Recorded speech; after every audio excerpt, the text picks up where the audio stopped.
सिर्फ यही नहीं बल्कि इंडिया अर्जेंटाइन से लिथियम के लिए भी एक बहुत अहम डील कर रहा है। जो वर्ड उन्होंने बोले, उन्होंने कहा एक्सेप्शनल स्टेडीनेस और रिलेशनशिप ऑफ ग्रेट सेंटीमेंट, ये वर्ड्स थे डॉक्टर जयशंकर के ये हमारा एक एक्सेप्शनल रिलेशनशिप है और इसमें बड़े जज्बात हैं। तो ये इंसानी हुकूक की आलमी तंजीमें कहाँ सो रही हैं? कश्मीर में होता हुआ जुल्म किसी को नजर क्यों नहीं आ रहा? हिंदुस्तान के फॉरेन मिनिस्टर रशिया के फॉरेन मिनिस्टर सर्जी लेवरोव के साथ, और फिर सर्जी लेवरोव जो है वो एक प्रेस स्टेटमेंट, एक प्रेस टॉक करते हैं जिसमें दोनों करते हैं प्रेस टॉक, लेकिन स्टेटमेंट ये इश्यू होती है कि रशिया और हिंदुस्तान जो है उनके दरमियान एक एग्रीमेंट हो गया है, एक अंडरस्टैंडिंग हो गई है जॉइंट डिफेंस प्रोडक्शन के हवाले से। ये तमाम इंडिया उनके लिए, क्योंकि जारी बात है इंडिया की इस वक्त इकोनॉमी अच्छी चल रही है, तो वो तो और भी ज्यादा वो मुतमईन है कि जनाब हमने इंडिया को ही सपोर्ट करना है, उन्हीं को इक्विप करना है, उन्हीं को अपना पॉलिटिकल उनको सपोर्ट देनी है इंटरनेशनल लेवल के ऊपर। और कोई ऐसी चीज अगर कश्मीर के हवाले से आती है resolution United nation security council में, तो उसको उन्होंने वीटो करना है। In excess of a turnover of $50 billion, and we believe that this is something whose potential is now only beginning to be visible.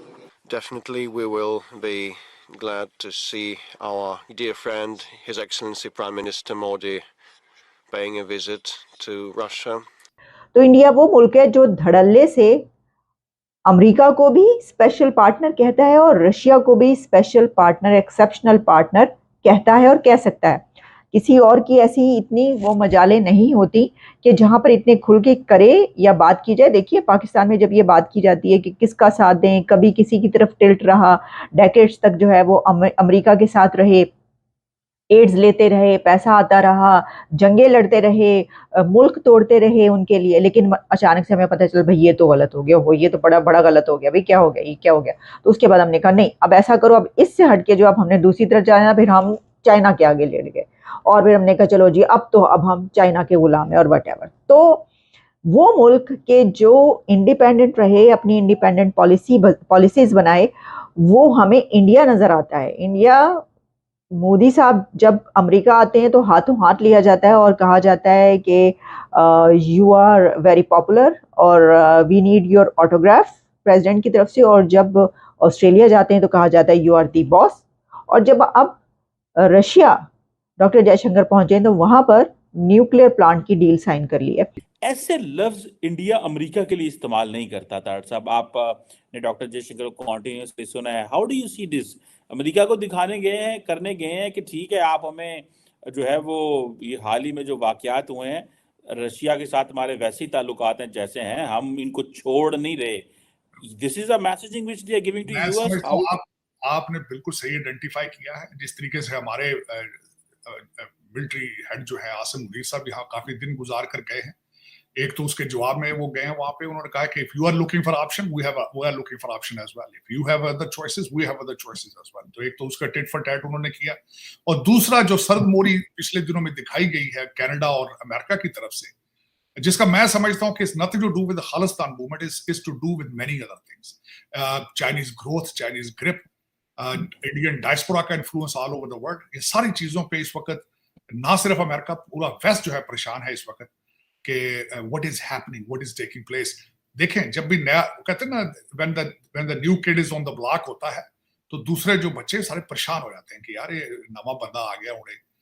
वो this is what is exactly happening. Rapid speed, उनकी economy की growth, जिस तरह मैंने कहा था China slow Bharat growth. अब देखिए आज जो चाइना की तरफ से उनके आई है स्टेटमेंट कि Bharat will become graveyard for the big companies. This is what they are, China is going afterwards.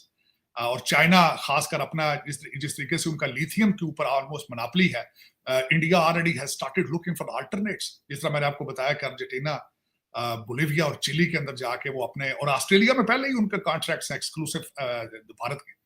तो दोनों इस वक्त अगर देखा जाए तो वो मैं समझता हूं कि अमेरिका तो वैसे अमेरिका के पास कोई चॉइस नहीं है इस वक्त ताइवान के हवाले से भारत के अलावा। ये इसमें देखें वो एक दूसरे को they are showing off each other, लेकिन बॉटम लाइन ये है कि Bharat can not afford to disturb their economy as well. Bharat का भी जो है ट्रेड बहुत ज्यादा है अमेरिका के साथ, लेकिन मेरे ख्याल में they will come to the conclusion थोड़े दिनों तक इसमें आप देखेंगे कि क्योंकि America doesn't have any choice. ये एक बहुत इंपॉर्टेंट डेवलपमेंट है क्योंकि हिंदुस्तान के मल्टी डायमेंशनल स्ट्रेटेजिक रिलेशनशिप हैं अमेरिका के साथ। वो वहां से भी जॉइंट डिफेंस प्रोडक्शन की कोशिश उनकी हो रही है, शायद हो भी रही है वहां पे कि अमेरिका के जहाज मैन्युफैक्चर हों, वेपन सिस्टम मैन्युफैक्चर हों हिंदुस्तान के अंदर। यूरोप के साथ भी उनकी, फ्रांस के साथ भी ऐसी है। लेकिन अब रशिया के साथ उनकी जॉइंट डिफेंस प्रोडक्शन का एग्रीमेंट जो है वो हो गया है और सर्जी लेवरोव ने उसका अनाउंस किया है। और सर्जी लेवरोव ने ये भी बताया कि अगले 1-2 दिन में, इसी हफ्ते जो हफ्ता शुरू हो रहा है, हिंदुस्तान के फॉरेन मिनिस्टर जयशंकर जो हैं वहीं पे होंगे और प्रेसिडेंट पुतिन के साथ, रशिया के प्रेसिडेंट पुतिन के साथ भी उनकी मुलाकात होगी। और जो साल नया शुरू हो रहा है 2024 में, उसमें एक समिट मीटिंग होगी बिटवीन हिंदुस्तानी प्राइम मिनिस्टर जनाब नरेंद्र मोदी और रशिया के प्रेसिडेंट पुतिन के दरमियान। Important development. ज़हन में ये भी रखिए कि यूक्रेन की जंग के बाद से हिंदुस्तान ने अपनी बहुत ही कामयाब सक्सेसफुल डिप्लोमेसी की है, जिसमें उन्होंने एक तरफ तो अपना मल्टी डिमेंशनल वेस्ट रिलेशनशिप है उसको भी बरकरार रखा है। वो दुनिया के तमाम इंपॉर्टेंट जो फोरा हैं ट्रेड के हवाले से, स्ट्रेटेजिक जो फोरम्स हैं वहां पर भी मौजूद हैं। और रशिया के साथ उनका जो ट्रेड है उसमें भी इजाफा हुआ है।